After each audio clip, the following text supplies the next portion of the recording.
A nombre de la doctora Rocío Gil, jefa del Departamento de Antropología, quiero darles la más cordial bienvenida a este evento con el que queremos recibir con los brazos abiertos a una nueva generación de estudiantes que en este trimestre 22O inician su carrera de antropología. Bienvenidas, bienvenidos y tengan la convicción de que escogieron la mejor carrera y en una de las mejores instituciones sin duda de México para hacerla, para estudiarla. Mi nombre es Antonio Sirión, soy profesor investigador del Departamento de Antropología y junto con mi colega Carla Ballesteros, que es la encargada del Laboratorio de Antropología Visual, preparamos este evento para reflexionar y celebrar sobre una película que es sumamente importante para nuestra disciplina, que es Nanook el Esquimal, a propósito de los 100 años de su estreno en 1922. Y es una película, un clásico fundamental que no importa que hayan pasado 100 años, sigue diciéndonos muchísimas cosas, dándonos muchísimas lecciones. Y bueno, pues para no nada más presentar la película y ya, pensamos en las mejores maneras de sacarle todo el jugo y disfrutarla lo más posible, y por eso invitamos a una súper especialista que ha reflexionado y estudiado esta película a profundidad, y además invitamos a un grupo de estudiantes de antropología a que practicaran una suerte de apropiación o de reapropiación, reinterpretación musical de algunas escenas de la película. Entonces les quiero platicar a grandes rasgos la dinámica de este evento. Primero vamos a escuchar la conferencia de nuestra invitada de lujo, Carla Paniagua, a quien les presentaré en un momento más formalmente. La conferencia lleva por título Lecciones de Nanook el Esquimal en la era de la posverdad, y estoy seguro que esta conferencia nos brindará muchas claves, muchas pistas para posteriormente ver la película y poder apreciar muchos de los aspectos que permanecen, digamos, entre líneas de la película, pero que es importantísimo para poder entender su valor y su originalidad. Y bueno, después tendremos oportunidad, por supuesto, de conversar un poco con Carla, de plantearle algunas preguntas, de hacer algunos comentarios. Ya nos tiene también preparados unos regalitos que ya nos platicará en su momento. Y después pasaremos a la proyección de la película, que es una versión restaurada con las viñetas originales que Robert Flaherty hacía, dibujando él mismo, pero con subtítulos en español. Y después de eso vamos a pasar a la musicalización en vivo de un par de escenas musicalizadas en vivo por el Cuarteto Cornalina, en el que participan Omar Illich López Aguirre, que es estudiante de la licenciatura en Antropología, y sus colegas César Axel Yáñez Gutiérrez y Gabriel Yael Sánchez López. Ellos tres seleccionaron una escena muy particular, muy específica, muy importante de la película, y van a, digamos, a deleitarnos con una musicalización, una reinterpretación de este score musical. Entonces, sin más, vamos a dar paso a la presentación de nuestra invitada, Carla Paniagua. Ella es comunicóloga, maestra en antropología social y doctora en estudios transdisciplinarios de la cultura y la comunicación. Colabora como coordinadora de Estudios de Futuro, directora de la especialidad en Diseño del Mañana y editora en jefe de la revista Economía Creativa en la Universidad Centro de Diseño y Comunicación. Su trabajo ha sido publicado en Nexos, Cuicuilco, Tierra Adentro, en el Journal for Future Studies, entre otras revistas y publicaciones especializadas. Es autora de un libro muy importante por el cual la invitamos a hablarnos sobre Nanook, que se llama El documental como crisol, análisis de 3 clásicos para una antropología de la imagen. Yo tengo por aquí la primera edición de este libro que se agotó, y ya está la segunda edición publicada por el CIESAS y la Universidad Veracruzana, y también es autora del libro Busco pareja, es demasiado pedir, un estudio sobre las representaciones del deseo en Internet, publicado por Río Subterráneo. Carla, es un honor tenerte con nosotros. Muchísimas gracias por aceptar la invitación y pues toda tuya la palabra. Muchas gracias a ti, Antonio. Déjenme decirles que, bueno, me siento de fiesta por muchas razones. Primero, porque estamos celebrando el primer centenario de Nanuque el Esquimal y me da mucho gusto ver que compartimos intereses. Yo durante muchos años me sentí muy sola haciendo la investigación sobre la cual les voy a compartir. Segundo, quisiera añadir a lo que ha dicho el doctor Sirión, que soy comunicóloga egresada de la UAM Xochimilco, soy rana salvaje, entonces me siento entre amigos y me siento muy orgullosa de estar en mi alma mater. Todo lo que hago siempre con la UAM me enciende el corazón porque realmente me siento muy orgullosa de ser guamera y estudiar en la UAM cambió mi vida para siempre. De hecho, fue en la UAM cuando empecé a familiarizarme con el lenguaje del documental porque hice área de concentración en cine documental y fue en ese contexto que me enamoré de la película que vamos a comentar. Entonces, bueno, en muchos sentidos me emociona mucho estar aquí. Y además, pues yo siento que el doctor Sirión y yo somos en buena medida teloneros en primera instancia, de la película que se va a presentar en versión restaurada, pero en realidad somos teloneros de Cornalina. Entonces, para quienes vinieron aquí a escuchar a Cornalina, sentimos el peso de esa responsabilidad y esperamos darles un buen show para empezar a calentar el ánimo y que ya cuando se presenten los músicos, pues ya todo el mundo esté en un estado de ánimo apoteósico, ¿no? y muy emocionados. No tengo presentación, no les voy a mostrar diapositivas porque después nos vamos a llenar los ojos con la proyección, ¿ok?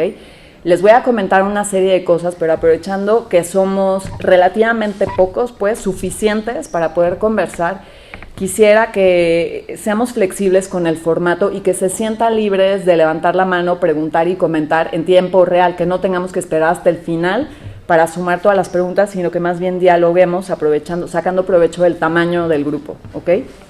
Entonces, si ustedes en algún momento dicen, tengo una duda o quiero añadir algo, por favor, pues siéntanse en libertad de levantar la mano, ¿ok? Cuando Antonio me invitó a este ejercicio, bueno, pues fue toda una provocación para mí. Yo dije, venga, ¿cómo le hacemos como para actualizar la lectura de esta película? Porque no podemos leerla como si fuéramos el auditorio de 1922. Déjenme decirles que en su momento la película fue un trancazo. Fue una película que se estrenó que festivaleó mucho y cosechó muchos premios en festivales de ficción, a pesar de ser el primer documental etnográfico de la historia, es así como es reconocida.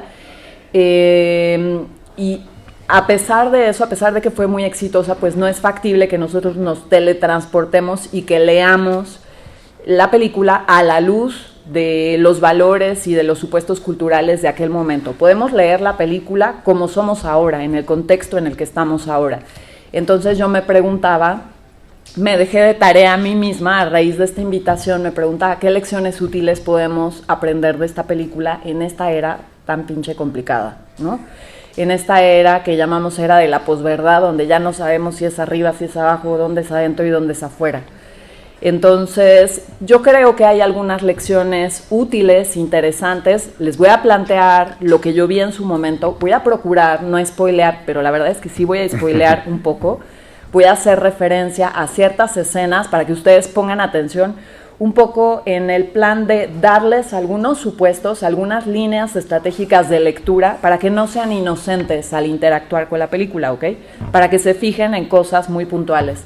Yo estoy segura de que ustedes van a percibir cosas que yo no vi en su momento, a pesar de haber visto la película ya, pues me atrevería a decir que cientos de veces, porque para analizarla, además, figúrense, yo la analicé en una era previa a YouTube. La película no estaba disponible en YouTube, actualmente se puede ver la versión remasterizada de forma muy sencilla, y conseguir el material ya en sí mismo fue toda una aventura, pero además figúrense hacer un estudio cuadro por cuadro, en una era en la que pues no, este tipo de investigación no estaba digitalizada, los materiales no existían de forma digital, entonces me eché las cabezas del reproductor de VHS, ¿no? Básicamente las barrí de tanto estar y también barrí la cinta de la película de tanto estar presionando para detenerla, porque hice un estudio cuadro por cuadro. Pero bueno, a pesar del cuidado con el cual leí y analicé este material en su momento, estoy segura de que ustedes van a apreciar otras cosas, porque al final de cuentas el acto de analizar, dice Roland Barthes, es tan personal y tan proyectivo como hacer un poema. Entonces estoy cierta de que no tengo la última palabra, si bien conozco muy bien la película, me la sé de memoria, estoy segura de que ustedes van a poder abonar a la conversación, ¿ok? Entonces les decía, bueno, lo que yo quise hacer fue rescatar algunas lecciones interesantes de esta película como para darnos un poco de luz en esta era tan confusa, y entonces quisiera empezar explicándoles a suerte de qué analicé y para qué analicé Nanook el Esquimal, ¿ok? Eso creo que sería una buena forma de empezar. Toda esta información la van a encontrar en el libro al cual hizo referencia Antonio, el documental Como Crisol, pero valdría la pena decir que para este libro yo analicé 3 películas, ¿ok? Que están relacionadas entre sí. Analicé Nanook el Esquimal, El hombre de la cámara, de Dziga Vertov, y Crónica de un verano, de Jean Rouch y Edgar Morin. Son películas diferentes, con cánones diferentes, con formas de acercarse a la realidad distintas, pero con el afán común de descubrir una verdad antropológica. Entonces yo me propuse, este libro originalmente fue mi tesis de maestría para graduarme en antropología social en el CIESAS. En ese tiempo era muy inusual hacer análisis de cine, ahora bueno, pues ya es una cosa mucho más común, pero en ese tiempo sí que fue un estudio pionero y no es que me lo propuse así, o sea, yo simplemente quería estudiar estas películas y me decían, ¿pero por qué? ¿Pero por qué quieres estudiar películas? Y bueno, lo que pasa, uno de los aprendizajes es que lo que las personas hacen, lo que las personas producen, incluyendo las películas, pues son materiales de suma utilidad para hacer investigación antropológica. Entonces, fíjense que yo primero, así como que me fui como pollo sin cabeza, queriendo demostrar, como si fuera la gran cosa, que las películas, que el cine documental es una ficción. O sea, en ese tiempo yo creía que lo que se me había ocurrido era una genialidad, una cosa hiper original, se han de estar cagando de la risa, ajá. Ahora yo también me río de mí, porque yo decía, no, es que yo veo estas películas que no conocía bien, en realidad las había visto muy someramente y no las había estudiado a fondo, y yo dije, no, pues esto es cine de ficción, ¿no? Que está presentado como cine documental. Con el tiempo, ya cuando me puse a hacer el análisis y a hacer el estado de la cuestión y a investigar lo que otros estudiosos habían dicho acerca de Nanook el Esquimal y de otras películas, me di cuenta de que era cero original. O sea, la mayor parte de los investigadores especializados en documental etnográfico están conscientes de que, como afirma Clifford Geertz, lo que un antropólogo produce como resultado de su investigación es una ficción. No en términos de que es una mentira, porque sé que suena muy fuerte, ¿no? ¿Cómo?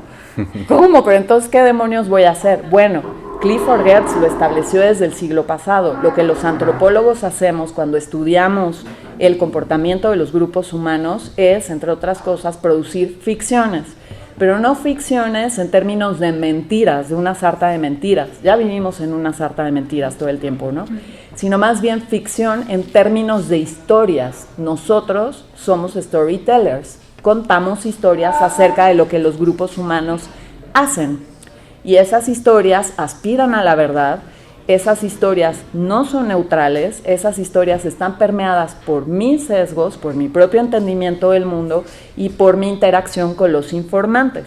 Ahora sí ya nos entendimos, ¿no?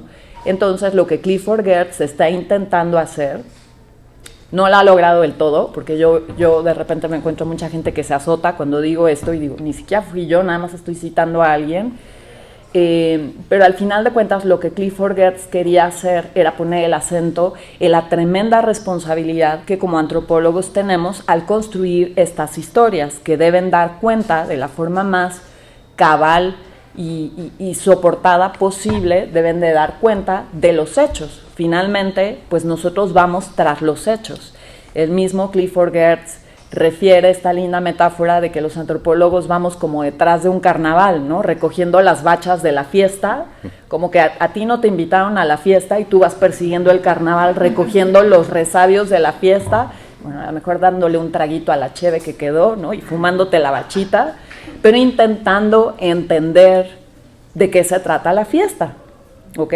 Y ese espíritu que Goethe supo enunciar con tanta claridad, lo van a ver en Nanook. En Nanook hay un afán de construir una verdad antropológica, pero recogiendo las bachas de la fiesta, pues armando una historia, contando una historia que ya no correspondía con la realidad que Robert Flaherty vio cuando llegó a la bahía Hudson a principios del siglo pasado. Vamos pues, que regreso nada más un minuto antes de entrar propiamente en Nanook. Regreso un minuto a lo que yo quería hacer. Pues como hice el estado del arte y dije, qué estúpida, pues ya todo el mundo sabe que que los documentales son ficciones, o al menos la gente que es especializada lo sabe, pues como que tengo que plantear otra pregunta de investigación, ¿no? Porque pues esto está muy absurdo. Entonces me propuse estudiar estas 3 películas para entender qué estrategias siguen los realizadores para construir su verdad antropológica. Y sí encontré 3 modos diferentes de interactuar con los grupos humanos y 3 modos diferentes de contar. Pero en todo caso son pues 3 estilos narrativos que gravitan alrededor del lenguaje cinematográfico y nos cuentan ficciones que aspiran a la verdad antropológica, ¿ok? Entonces, Antonio, perdón, yo agarro el micrófono muy fácil, pero si tú quieres interactuar, esto es un dueto, esto es como un Pimpinela. Entonces, bueno, eso era lo que yo quería hacer. Ahora sí vamos a la historia de Nanook el Esquimal. ¿Alguien sabe cómo estuvo la historia de cómo se hizo Nanook el Esquimal? O sea, quienes están aquí están familiarizados con la película o como que son vírgenes de Nanook, al menos de eso. Pues sí. Ok, perfecto, me encanta porque entonces sí les voy a contar un par de cosas que están bien buenas y que van a ver que pues los van a poner en otro lugar cuando interactúen con la película, ¿ok? Entonces fíjense, primero, aunque es el primer documental etnográfico de la historia, Robert Flaherty no era antropólogo o no lo era con un título universitario, ¿ok? Él se fue volviendo más bien documentalista y etnógrafo durante el proceso. Él estaba buscando yacimientos minerales en la bahía Hudson y poco a poco, después de varios viajes, o sea, él era minero básicamente, ¿ok? Y entonces, después de hacer varios viajes a la bahía Hudson, pues encontró que allí vivían los inuits, se empezó a relacionar con ellos y en cierto punto del camino, principios del siglo XX, le pareció que era una buena idea hacer una película. Alguien más se lo sugirió. Una lección importante al respecto de Flaherty es que era un tipo que sabía escuchar las sugerencias de sus colegas. Entonces alguien le dijo, ¿por qué no haces una película de esto, no? Me cuentas de lo interesantes que son tus amigos inuits, que no eran esquimales, sino itimibuits. Esa era la etnia con la que él se relacionó. Y él dijo, pues sí, ¿verdad? Sí, es buena idea. Se fue a la Eastman Kodak, se compró una cámara, que era una cámara de cuerda, pues, y con eso se fue a filmar y entonces hizo una primera versión de esta película. Esa versión de la película no se conoce porque en ese tiempo no era factible sacar varias copias, sino que hacías una nada más y esa película se quemó, ¿ok? Acuérdense que los materiales que se usan para revelar el celuloide son muy flamables, entonces cuando están en la habitación, era un iglú que se había construido específicamente para el revelado, pues cuando estaban con el proceso de revelado se prendió el celuloide y Flaherty fue al hospital con quemaduras importantes. Entonces figúrense que estando ahí vendado, con mucho dolor y pues en estado de recogimiento sin poder hacer nada, repensó cómo había que hacer esta película. Yo siempre me pregunto, no sé si tú te lo preguntas, ¿cómo sería la primera? Sí, ¿no? ¿Cómo sería la primera que nunca vamos a ver porque se quemó? En todo caso, él dijo, no, pues, esa película no estaba bien hecha, la voy a replantear. En ese sentido, pues, al parecer el accidente fue providencial. No lo sabemos porque, pues, a lo mejor la otra también era una maravilla, quién sabe. Pero él dijo, no, voy a hacer varios cambios y asumió su responsabilidad como narrador de ficción. Entonces dijo, en vez de contar generalidades, voy a mostrar momentos específicos de la vida de los inuits y voy a mostrar personajes para que la gente se pueda relacionar con ellos. En vez de mostrar grupos humanos en general, como con masas anónimas, voy a presentar a personajes en particular. Él se había hecho casi compadre de un inuit que se llamaba Alakarialak, que era guerrero, pues, nombre muy difícil de pronunciar. Entonces él lo que hizo fue, en colaboración con la familia de Alakarialak, pues como armar una historia que está construida con base en viñetas. Lo que ustedes van a ver en la película son como viñetas de la vida cotidiana, ¿no? Todos se levantan, todos se van a dormir, todos cocinan, todos cuidan a los perros Alaskan Husky, van y cazan una morsa. De hecho, lo que vamos a ver en la musicalización es el fragmento de la famosa cacería de morsas. Y poco a poco, con estos retratos de la vida cotidiana, Nanook nos va mostrando cómo es de difícil la vida en la bahía Hudson. Nada más que les tengo que decir, y aquí es donde viene el spoiler, que la mayor parte de las cosas que van a ver son puestas en escena. Porque cuando se hizo esta película, los inuits ya no vivían en iglúes ni cazaban con arpón, ya eran principios del siglo XX. Pero entonces, de alguna manera, todo el tiempo Flaherty tuvo en mente a su audiencia y dijo, no, pues si yo le muestro al auditorio estadounidense cómo viven estas personas, no van a sentir, no va a ser emocionante. La historia se vuelve interesante si yo les muestro cómo vivían antes. Entonces hay como cierta romantización, cierta representación del buen salvaje, ¿no? Y como de este estilo de vida muy agreste, ¿no? Así como en la tundra, la intemperie, donde los inuits van y cazan con arpón y hacen una batalla campal contra una foca enorme que está fuera de cuadro, cuando en realidad era una puesta en escena y los que estaban afuera de cuadro eran unos inuits, ¿no? Jalando la cuerda. O van a ver también una escena en la que toda la familia de este guerrero, de Nanook, que es como un nombre ficticio, se van a dormir y acuestan a los niños y se preparan, se ponen la pijama y se van a dormir en su cama y todo, pero lo que estamos viendo es medio iglú. O sea, imagínense la valentía y el nivel de compromiso de los informantes para aventársela así, yéndose a dormir, desnudándose a la intemperie para que la película quedara bien, porque en ese tiempo pues no había luces para poder construir un set, entonces era un set en medio de la tundra y un iglú que era más grande de lo habitual para que pudieran entrar las cámaras. Eso a mí me parece que es una lección de qué se puede hacer cuando tú realmente logras empatía con el informante. Entonces, esa es una de las lecciones que quiero poner sobre la mesa. Actualmente, amigos, yo escucho la palabra empatía, bueno, a un punto tal y refiriéndose a las cosas más banales. Y creo que construir empatía en realidad es algo muy difícil, muy difícil.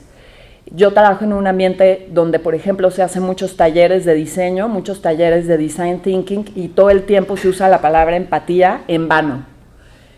Yo digo, no, a ver, empatía no es invitar al usuario y no preguntarle qué piensa, ¿no? Y tú seguir siendo el experto. La empatía se construye a través de un proceso muy prolongado. Y creo que Robert Flaherty sí entendió el sentido de la empatía, ¿ok? Entonces quiero que observen en la película, quiero invitarles, porque si no suena a señora regañona que les deja tarea, no, les invito a explorar qué rasgos de empatía hay en la película, porque van a ver que hay mucha complicidad.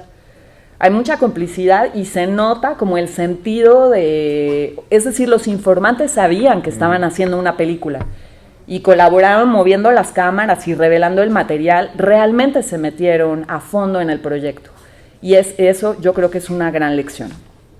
Lo siguiente es que les decía, se supone que es el primer documental etnográfico de la historia y es una película, pues sí, oficialmente reconocida como de no ficción, que está destinada a documentar y describir el comportamiento de un grupo humano. Sin embargo, esta descripción para nada es neutral. Hay una posición a favor del informante. Entonces, quiero que ustedes observen cómo es esa interacción, en la que realmente Flaherty, de forma consciente, es solidario con la gente que está mostrando a cuadro. ¿Qué rasgos? O sea, yo les preguntaría, cuando vean la película, ténganlo en mente, ¿qué rasgos de solidaridad se pueden encontrar? Lo van a observar en los gestos, en los movimientos corporales, cómo es que la gente reacciona sabiendo que está siendo filmada y voluntariamente participando, colaborando y siendo como cómplice de esa historia. Es muy bonito eso. Ahora, bueno, esto ya se los había comentado, esto de que todos los documentales en cierto sentido son ficciones en tanto que historias. Ya les mencioné también esto que decía de la premisa de Clifford Geertz.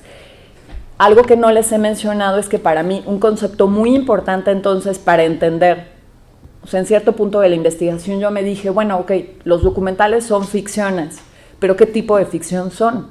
Porque yo sí noto diferencias entre Nanook el Esquimal y, por ejemplo, Corazón de Luz, que no sé si la han visto, pero es una película que se filmó en Groenlandia, si mal no recuerdo, y hay diferencias de atributos muy claros, ¿no? Entre una historia que es completamente ficticia y un documental que aspira a la verdad. La categoría que me permitió entender la diferencia es una categoría, un concepto de Bill Nichols que se llama discurso de sobriedad. Bill Nichols explica muy bien en su libro El Documental, que los documentales, los noticiarios, las conferencias y muchos otros discursos, textos con los que lidiamos en esta era tan confusa, aspiran a la verdad y por lo tanto se presentan en un formato sobrio, le llama él, ¿ok?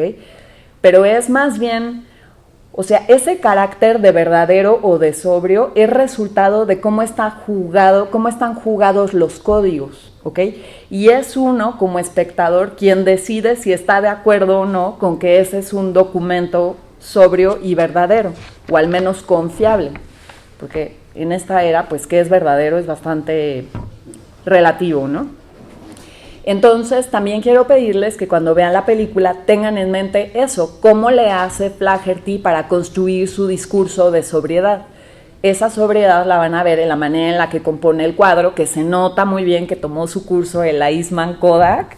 ¿O tú qué piensas, Antonio? Que los cuadros, pues lo mejor que se puede, pues sí se ve que aprendió lo que era plano general y plano americano y le enseñaron a emplazar la cámara. ¿Quieres agregar algo? Nada más mencionar que sí, que en efecto tal vez no era un cineasta experimentado, pero tenía una gran sensibilidad y un talento visual increíble, ¿no? Sí. Entonces capta los cambios de luz, los matices, la gama de grises, los encuadres, todos son impecables, ¿no? Entonces, si bien no era un cineasta profesional, demostró un enorme talento y sensibilidad. Sí, totalmente de acuerdo. De hecho, es cierto que hay como estos rasgos de que se nota que acaba de salir como de su primer curso, ¿no? De cine, palitos y bolitas de cine. Y ya después, si les gusta Nanook, que les tiene que gustar, ¿ok? Les tiene que encantar, les tiene que fascinar.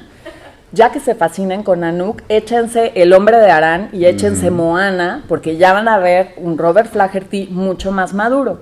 A propósito de Moana, por ejemplo, que la filmó ya en otro tipo de contexto, con otro tipo de informantes, John Grierson acuñó el término documental. Es decir, John Grierson, quien está reconocido como el primer estudioso en el mundo que definió lo que es un documental, se inspiró en una película de Flaherty para decir el documental es un tratamiento creativo de la realidad. Y aquí es donde viene la siguiente lección, que está derivada de todo lo demás que acabo de decir.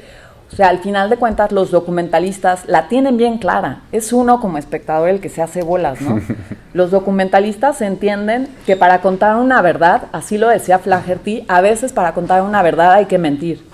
Hay que como que acomodar, ¿no? Como narrar las cosas de una forma más interesante, porque si yo les presento a los norteamericanos, les presento a esquimales matando focas a escopetazos, pues nos van a cancelar, ¿no? Ya en ese momento él entendía muy bien la cultura de la cancelación.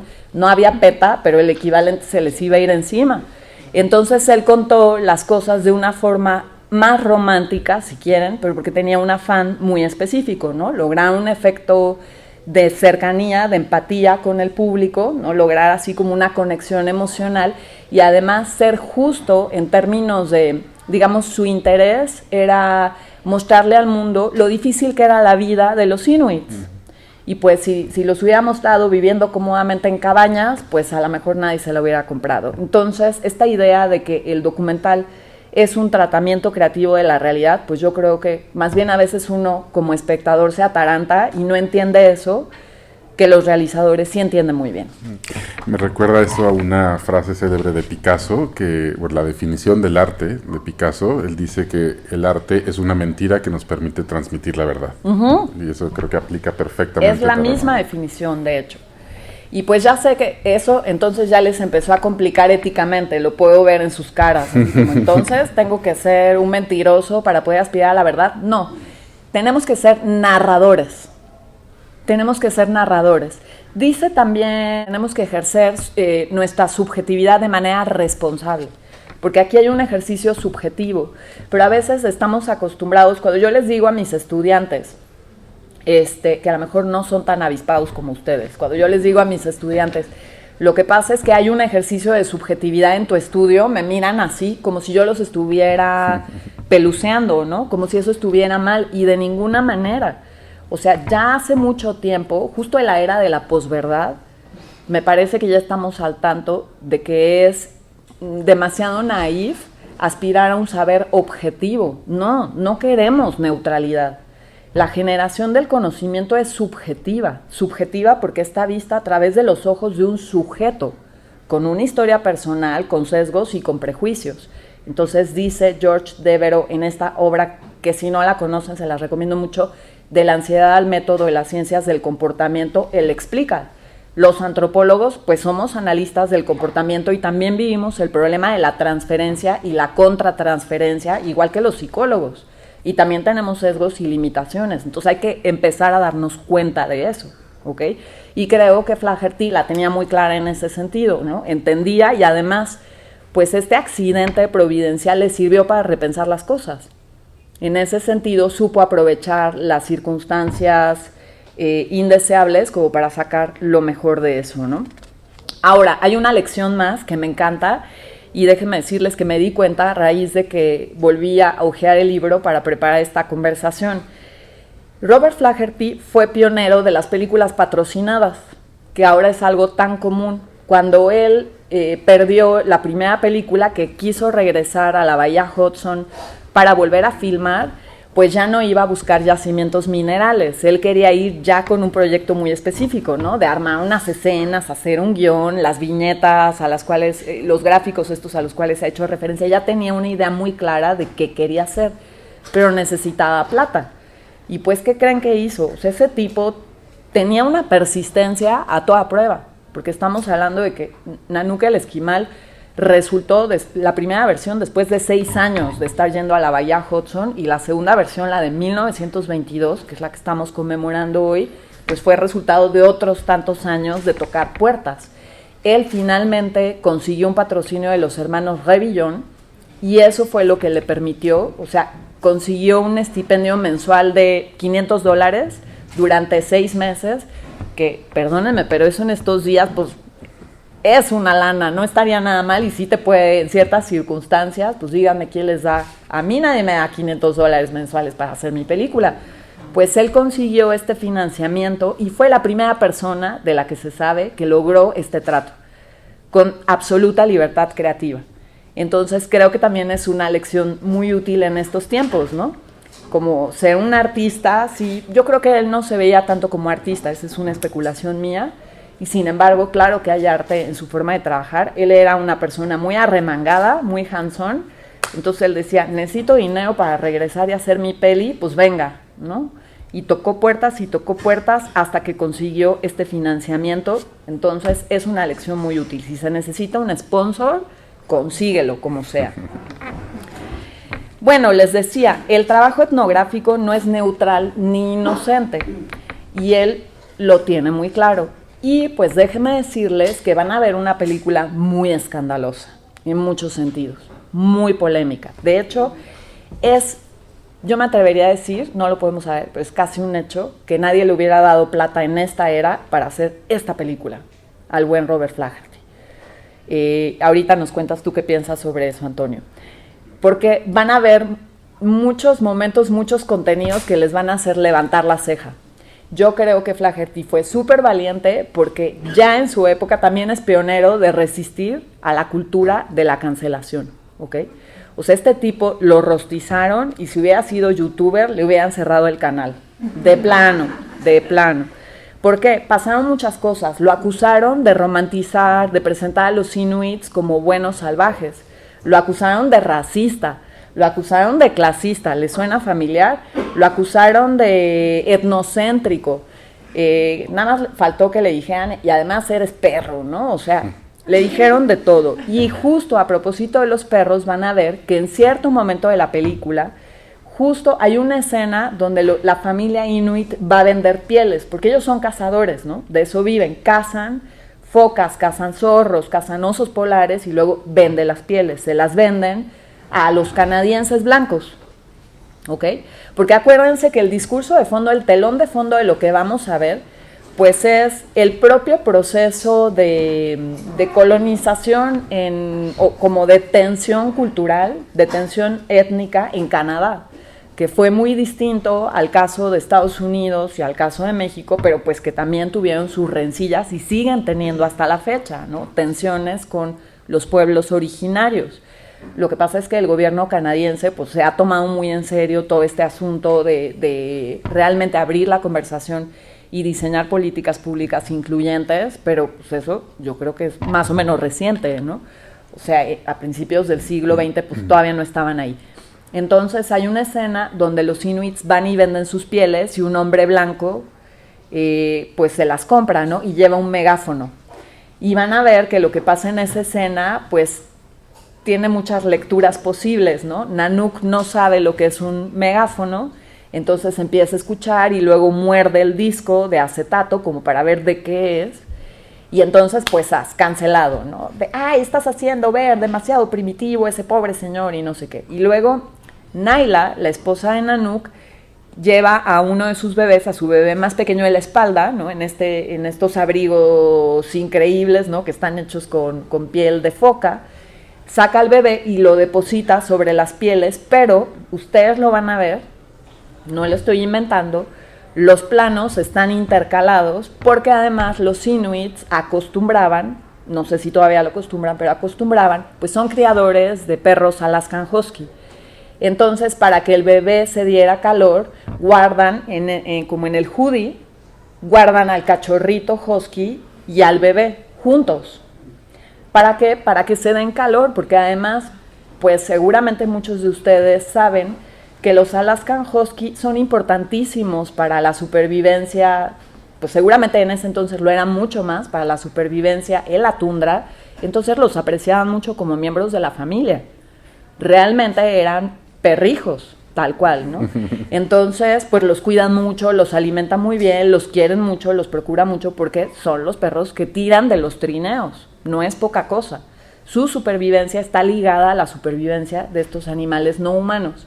Ahora, relean eso a la luz de nuestro contexto. ¿Qué es lo que pasa? Que rostizaron a Flaherty por, digamos, asemejar, por metonimia, al cachorro humano con el cachorro de perro. Porque de hecho en los subtítulos, ustedes lo van a poder ver, dice algo así como Naila muestra también a su cachorro humano. Entonces no hay posibilidad de que se te vaya que él está haciendo como una comparación. Pero entonces, ya saben, ¿no? Cultura de la cancelación, así de maldito, estás comparando al niño con el perro, ¿qué te pasa? Bla, bla, bla. Pues yo creo que Flaherty, no me consta que su intención fuera distinta, pero cuando ves este momento en el contexto total de la película, pues me parece, al menos a mí me dio la sensación de que no iba para allá el discurso, sino que más bien hay un entendimiento de cuáles son los valores de la tribu, ¿no? Y cómo es que los animales no humanos son completamente valiosos y no hay un afán, desde mi punto de vista, no hay un afán como de menoscabar, menospreciar o decir el niño humano es igual que el perro Alaskan Husky, sí. Sí, de hecho es curioso porque no existiría una contraposición de los mismos que están criticando, de que le dicen etnocéntrico, pero al mismo tiempo no se ponen en el lugar de las otras personas de cuál es su entendimiento de los animales, lo que está diciendo. Tenemos la cuestión étnica de los occidentales, que el ser humano es el centro, somos antropocéntricos, y lo que digo es curioso, le quieren criticar algo, pero están cayendo en otros tropos al hacer esa crítica porque entienden cuál es su contexto de esas personas. Sí, probablemente. Efectivamente, como que le damos la vuelta al argumento, sí, concuerdo. Pero juzguen ustedes, o sea, de que ahí hacen una comparación, sí la hacen. O sea, eso técnicamente se puede comprobar, ¿no? Se usa el mismo plano, el mismo encuadre, el mismo escenario, y se establece una metonimia por efecto de contigüidad, ¿no? Esto está al lado de esto y resulta esto. Ahora, nosotros como analistas no tenemos la posibilidad de corroborar, por principio de incertidumbre, que Robert Flaherty era un mal nacido, que tenía malas intenciones o buenas intenciones. No lo podemos saber. Lo que podemos hacer es sacar nuestras propias conclusiones en función de lo que vemos. La lección para mí al respecto de esto es que la cultura de la cancelación ha estado entre nosotros mucho tiempo. No es un acontecimiento reciente. Y pues creo que este afán de cancelar nos demanda una actitud como un poco más sensata. Yo no estoy diciendo que ustedes sean insensatos, yo me demando a mí misma, aprendiendo las lecciones de Nanook el Esquimal, una actitud un poco más sensata, como para decir, pues al menos yo no voy a contribuir a la cultura de la cancelación, que a mí personalmente me tiene muy cansada, ¿no?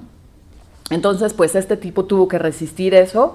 Las acusaciones de colonialista, maldito, salvaje, explotador, los estás mostrando como, sobre todo como explotador, ¿no? Como que ellos, pero aquí es donde coincido contigo, ellos que son tan buenos y tú, maldito blanco, los cancelaste. Pues eso, Rodrigo Díaz Cruz, con quien tuve el honor de tomar clases hace ya algunos años, yo recuerdo que en clase nos lo explicó como que cuando tú lo razonas así, estás violando el principio de humanidad. Porque si tú crees que los inuits son tan buenos, tan puros y tan santos, que son inocentes, les estás restando humanidad. Les estás quitando el derecho de ser tan buenos o tan mal nacidos como cualquiera. Entonces, pues es también una lección muy importante, ¿no? A título personal, hay instancias de la cultura de la cancelación. Pues si tú ves al otro como un buen salvaje, como un niño inocente, a merced del maldito de Flaherty manipulándolo como un muñeco, pues más bien tienes que revisar si está todo bien en casa. ¿Ok? Bueno, algo que me gusta mucho, que también considero que es una reflexión valiosa en relación a Flaherty, en relación a Nanook el Esquimal para estos tiempos tan complicados, es que hay documentales que realmente contribuyen a cambiar la realidad. En ese sentido, nuevamente la lección es que los documentales, cuando están bien hechos y cuando son saetas, realmente así flechas que se clavan en el ojo del espectador, el espectador no es inocente y tiene también su propio proceso. No vamos a caer en la falacia del consenso ni en la teoría hipodérmica, ¿no? No somos afectados de igual manera por el mismo mensaje, no es así. Cada quien interactúa, concuerda o disiente de lo que está viendo, pero es cierto que un documental, cuando está bien contado, puede contribuir a cambiar el curso de los acontecimientos, ¿no? O sea, los documentales no son inocentes de ninguna manera. Tienen una narrativa que reflexiona en torno a la realidad y pueden contribuir a cambiar las cosas. Hay muchos ejemplos contemporáneos que vienen a mi mente, igual de polémicos que Nanook el Esquimal. Les puedo citar uno, por ejemplo, que no tiene que ver con lo que estoy diciendo, pero que les recomiendo porque es polémico y los va a poner a pensar, que se llama The Bridge. ¿Conocen ese documental? Es una película que se filmó hace relativamente poco, es como más contemporánea y aborda, es un asunto muy tremendo. Los documentalistas se propusieron filmar en el Golden Gate, en San Francisco, de la bahía de San Francisco, que seguramente saben que es de los lugares donde la gente se suicida más en el mundo. Entonces pusieron cámaras en puntos estratégicos y durante un año filmaron todos los suicidios que ocurrieron en la bahía. Y el principio ético era respetar el derecho de la persona a terminar con su vida, entonces no impidieron ninguno de los suicidios. Y después contactaron a las familias e investigaron, o sea, el propósito era entender el universo psicosocial de la persona que toma esa decisión, para después, con base en los resultados, diseñar un plan de prevención para disminuir los suicidios. Pero primero observaron durante un año. Yo creo que es una cosa muy fuerte. Y pues me ha tocado escuchar a gente que dice, malditos, ¿por qué no lo impidieron? Bueno, porque desde el principio dejaron muy claro, te lo dicen en los primeros minutos del video, nosotros no impedimos el derecho, o sea, las personas, mi cuerpo, mi decisión, mi vida, mi decisión, y nosotros no nos metimos con eso, queríamos entender. Y bueno, lograron disminuir, a raíz de esto se hizo un plan que sí, con el tiempo, contribuyó a disminuir el índice de suicidios en el Golden Gate. Bueno, supongo que ahora la gente se suicida en otro lado, se mudaron, ¿no? Pero al menos ahí disminuyeron. ¿Qué les quiero decir con esto? Que Flaherty estaba muy consciente de que él quería cambiar las cosas.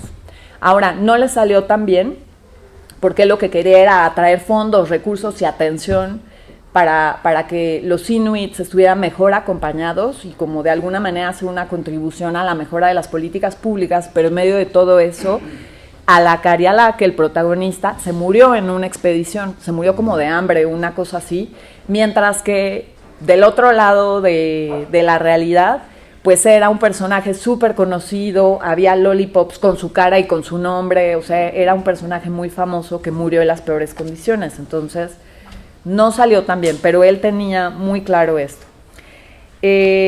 Para mí, otra lección importante, y con eso terminaré, ya pasamos propiamente a sus preguntas y comentarios, es pues que fue una persona extremadamente persistente, Robert Flaherty, o sea, lo que logró fue resultado de que talachó y talachó y talachó, sin ser a lo mejor el mejor cineasta, pero con un sentido de storytelling que es de respetarse, de reconocerse y que lo hizo trascender, sin lugar a dudas. Y además yo creo que Robert Flaherty también nos enseña una lección que ahora está muy de moda, que es el lifelong learning, o sea, se consideró siempre un aprendiz de por vida.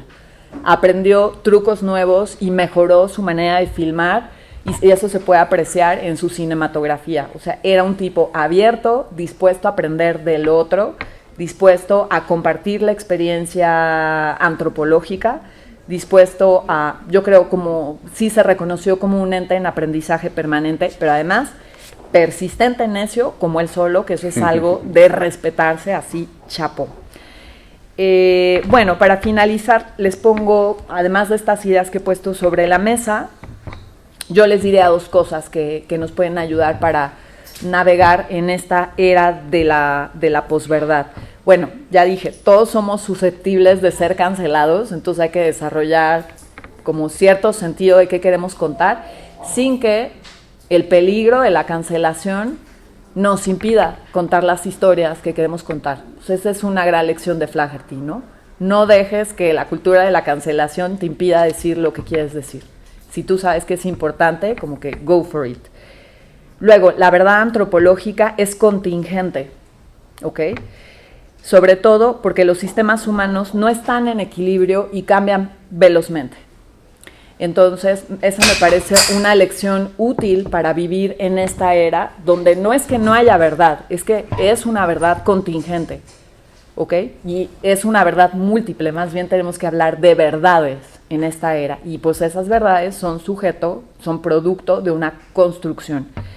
Y finalmente, lo que les diría, y ustedes se van a dar cuenta ahora que ya saben que lo que van a ver es puesta en escena, aún los discursos sobrios que parecen formales, sólidos, como las noticias, los documentales, los ensayos, los artículos científicos, ¿ok?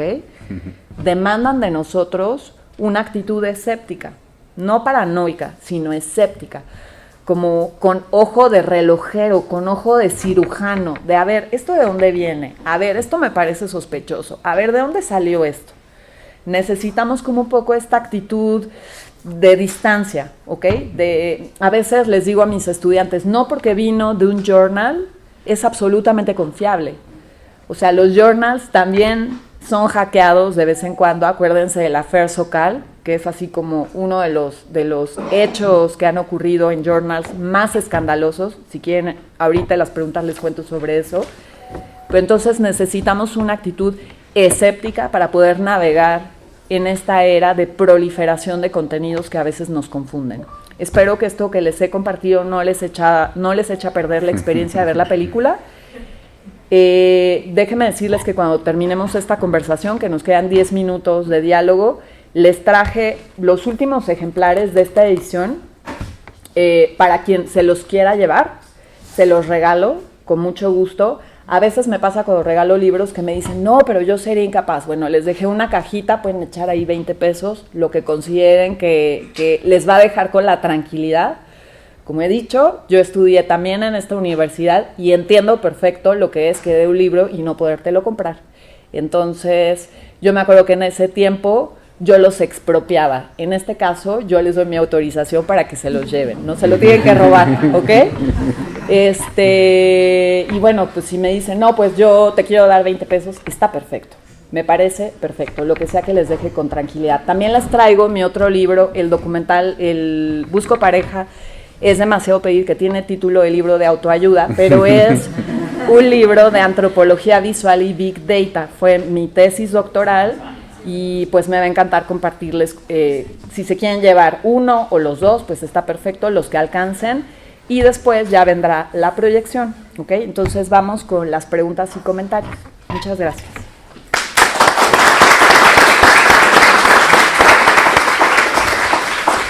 Muchas gracias, Carla. Me encantó todo lo que nos cuentas, todas estas claves para poder descifrar la película, en toda su complejidad. Yo nada más quisiera puntualizar a partir de lo que nos platicas algunas cosas que me parecen muy relevantes.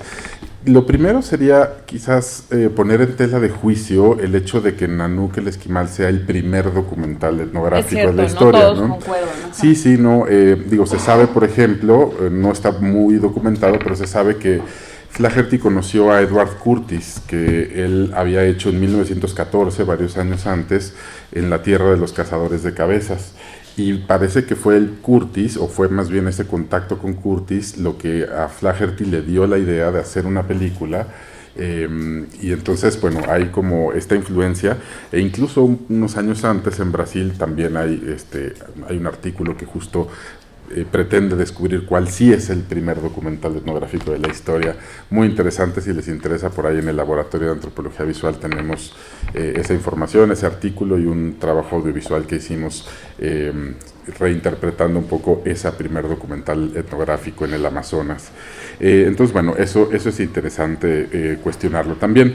Y luego, bueno, me encanta cómo nos planteas el hecho de que estos documentales son ficciones, ¿no? En el sentido de que son construcciones narrativas o son tratamientos creativos de la realidad, en palabras de Grierson, pero sobre todo también me gustaría como dejarles la idea de que lo que vemos no es la realidad, no es la representación o la reconstrucción de la realidad, sino es una ilusión de la realidad, ¿no? Nos están generando esta imagen más o menos romántica de una experiencia con la realidad, ¿no? Entonces, así me gusta a mí ver a Nanook y el trabajo de Flaherty y de muchos documentalistas como una ilusión de la realidad.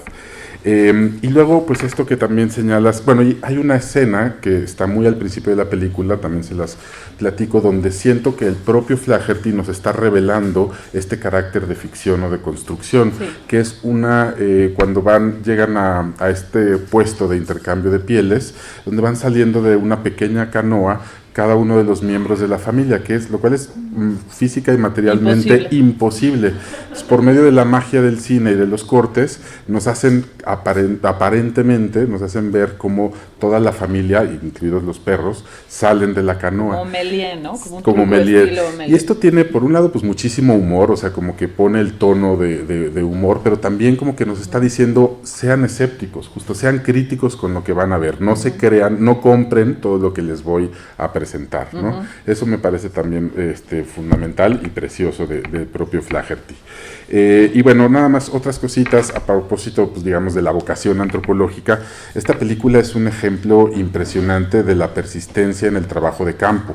Incluso antes de Malinowski, ¿no?, que es como el gran padre de la etnografía, Flaherty estaba conviviendo meses, semanas, días con los Inuit en campo y trabajando en complicidad con ellos, como ya nos dijo Carla, y de alguna manera se convirtió en el precursor del cine colaborativo, del cine participativo, en donde recibía la retroalimentación de los propios personajes, juntos planeaban las siguientes escenas escenas de cacería, si no salían mal, las repetían al día siguiente, pero además imagínense montar un laboratorio revelado en la tundra, en el Ártico, ¿no? Los químicos, todas las cuestiones de temperatura para revelar la película y poder mostrárselas a los personajes y recibir su retroalimentación para ver si a ellos, como los primeros públicos que veían la película, se sentían satisfechos, se sentían identificados, se sentían representados. Eso también es sumamente visionario, ¿no? Apenas hoy en día se está haciendo ya como una práctica como más estandarizada, pero en aquel entonces era algo realmente visionario. Y bueno, también mencionarles que el tema de, o sea, Flaherty y en Nanook sentó, digamos, el tema de todos los documentales etnográficos de por lo menos la primera mitad del siglo XX, si no es que más, que es el tema de la supervivencia, el tema de la adaptación del hombre a través de sus recursos culturales a medios y a entornos hostiles, inhóspitos, y cómo en las condiciones más adversas, sin embargo, pueden sobrevivir y generar cultura y generar dinámicas sociales y de alguna manera florecer como cultura, ¿no? Y lo que tiene también maravilloso esta película, digamos, hay dos tendencias importantes en el cine documental del principios del siglo XX.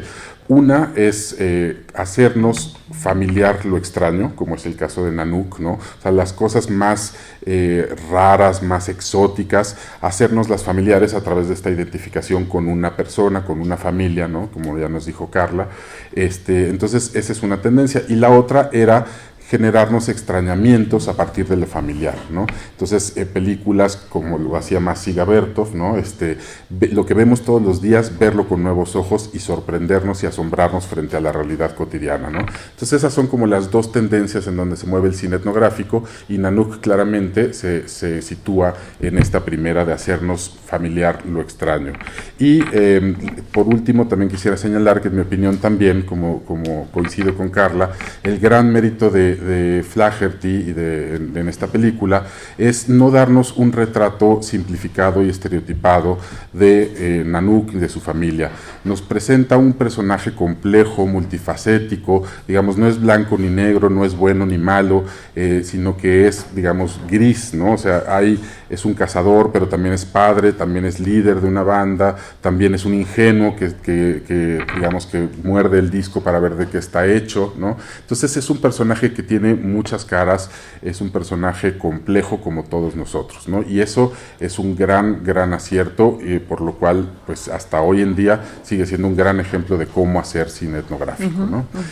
Bueno, perdón que también me extendí un poco en este comentario final. No, pero muy necesario. Pero ahora sí, escuchamos preguntas, comentarios, lo que se les ocurra plantearle, protestas.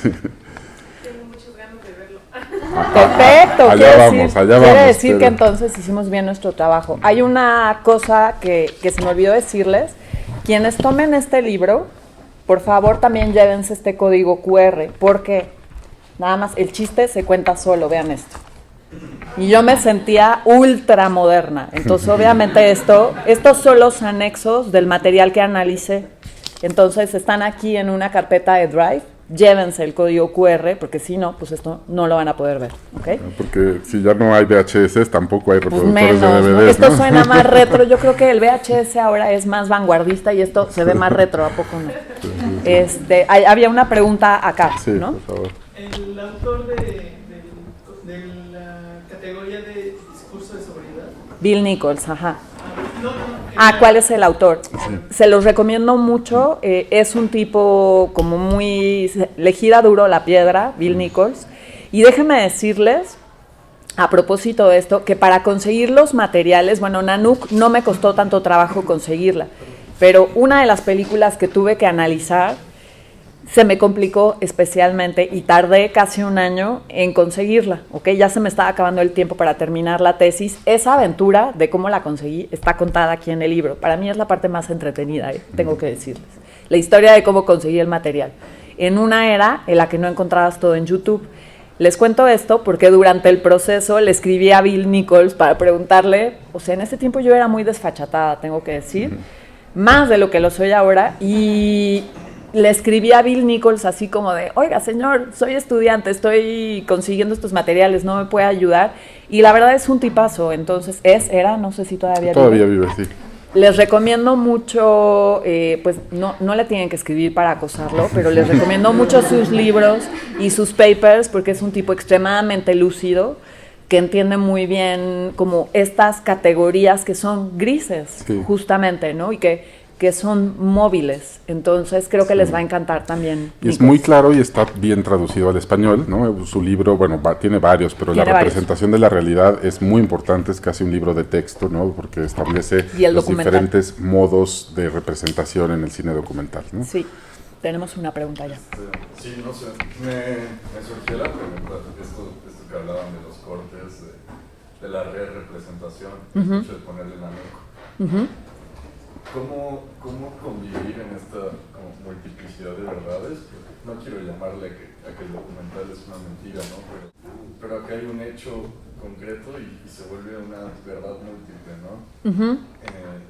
Porque, vaya, sí es representativo de cierta realidad, pero me surgió la pregunta y es, en el campo etnográfico, ¿cómo vamos a convivir con esa multiplicidad de verdades que hace que, bueno, nada, los hechos terminan por ser varias cosas?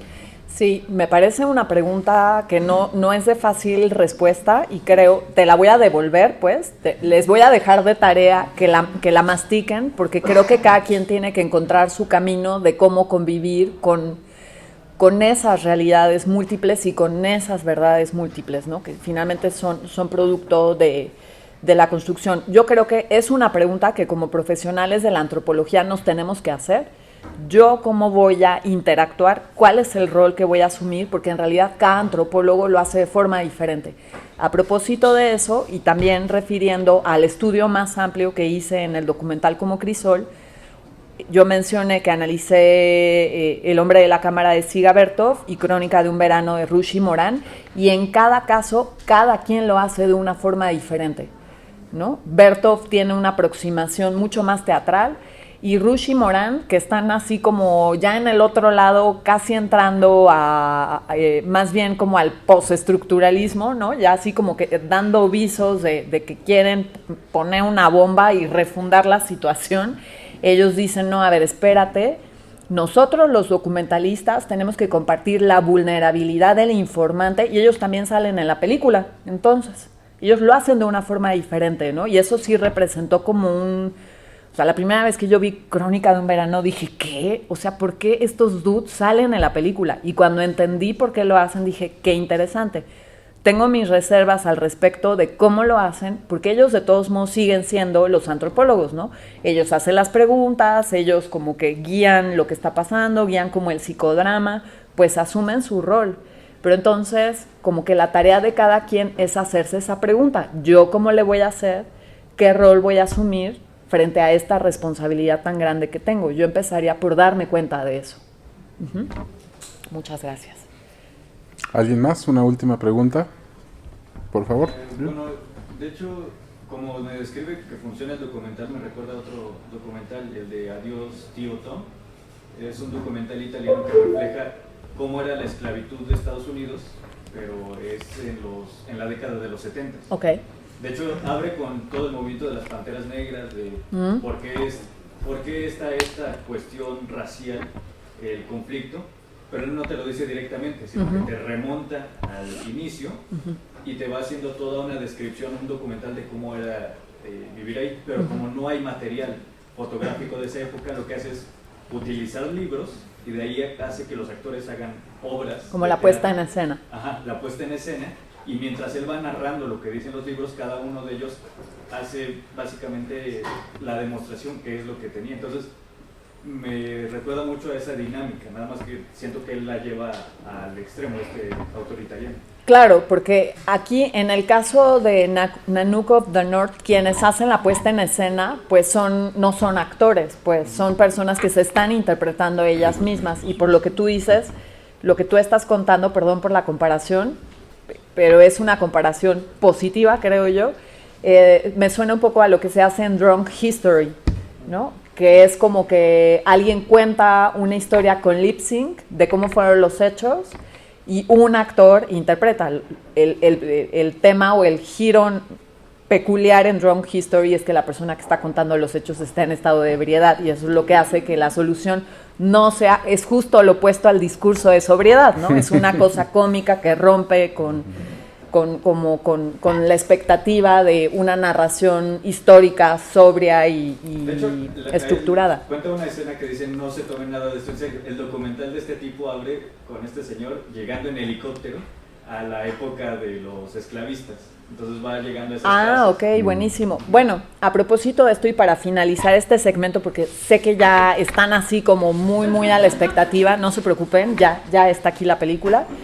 Déjenme decirles que una de las cosas que yo descubrí, que realmente lo descubrí porque esto no podía sospecharlo, es que el prólogo y el epílogo y los subtítulos, porque Nanook el Esquimal es una película silente, el prólogo, el epílogo y los subtítulos juegan un papel muy importante en la narración, importantísima. Y incluso en Crónica de un verano, que es una película que ya no es silente, ya es con sonido sincrónico, hay un epílogo donde te explican en qué consistió el experimento, como para anclar tu interpretación en función de eso. Ustedes ya saben esto, pues ya saben cómo funciona, cuál es el mecanismo narrativo, decidan qué postura quieren asumir, ¿no? Porque creo que como espectadores tenemos la libertad de decir, bueno, que te compro la historia, ¿no? Voy a suspender mi escepticismo por una hora y pues voy a dar por hecho que esto que estoy viendo, que la diégesis es real y pues a ver qué pasa. O también pueden decir, no, a ver, yo tomo distancia y voy a desmenuzar cuál es el mecanismo narrativo que está detrás. Pues es algo que cada quien decidirá. Claro, y disfrutará. El famoso pacto de credibilidad, ¿no? Yo lo que les recomendaría es déjense llevar en este primer visionado, y después la pueden volver a ver con ojos más críticos y tratando de desentrañar todos los trucos.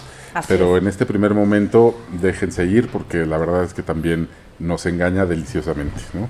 Sí, ya lo creo. Bueno, Carla, muchísimas gracias nuevamente. Quiero hacerte entrega de tu constancia de participación por esta conferencia magistral. Entonces, muchísimas gracias, Carla. Y bueno, pues vamos a ver la película, y al terminar no se vayan porque viene la musicalización en vivo, y también al final, pues para que se acerquen los que se queden hasta el final por sus libros. ¿Sale? Bueno, pues muchas gracias. Gracias.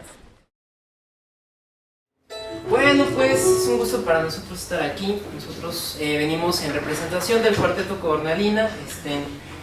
Han pasado varios integrantes, sin embargo Illich ha sido mi amigo constantemente, desde hace ya un rato, así que nos invitó justamente a participar.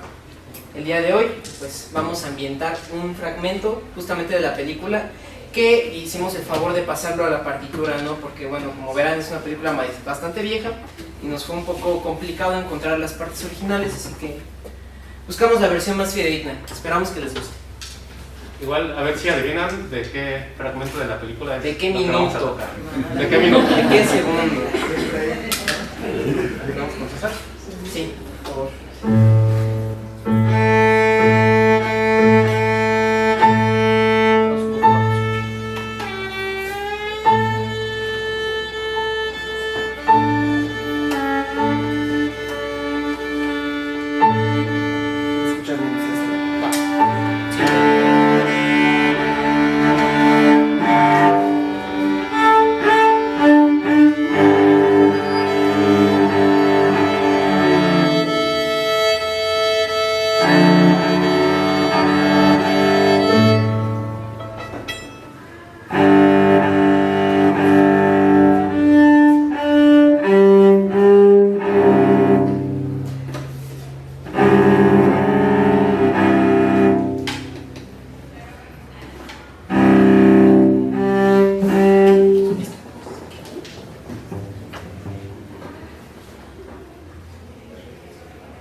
bueno, les presento a los músicos. Aquí en el piano tenemos a César Axel Hernández Llanes.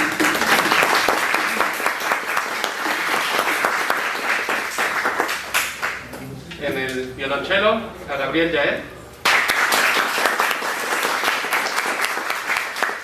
Y en el violín A Illich López.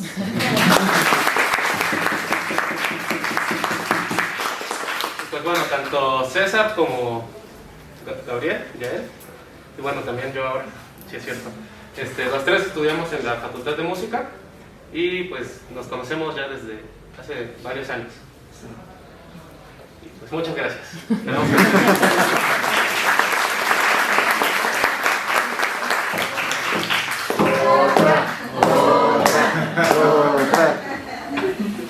No estábamos preparados, realmente. No, ahora sí no es broma. Ahora sí no es broma.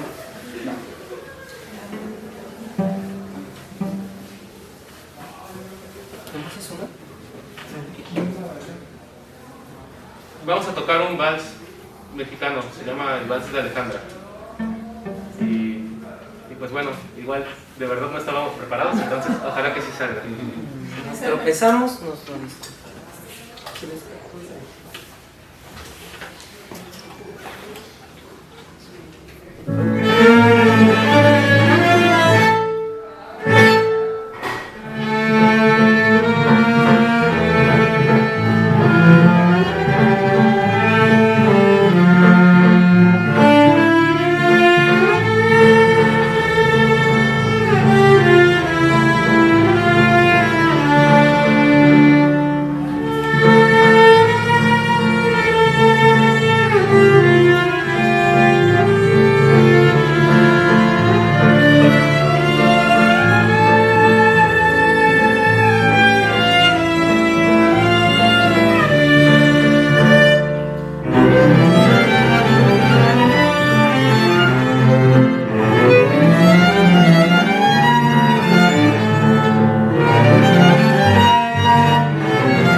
Creo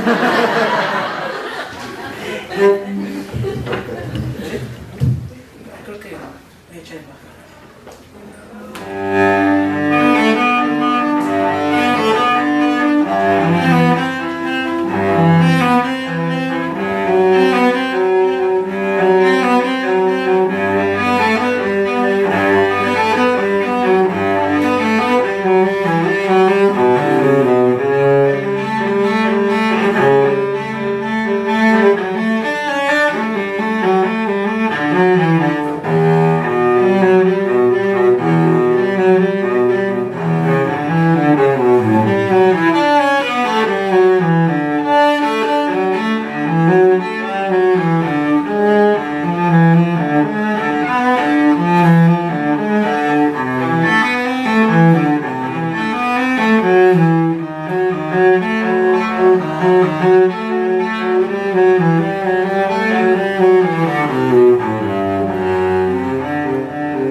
Muchísimas gracias, de verdad, bienvenidos a la UAM Iztapalapa. Muchísimas gracias por acompañar y cerrar con broche de oro este evento de bienvenida a la nueva generación de estudiantes de licenciatura.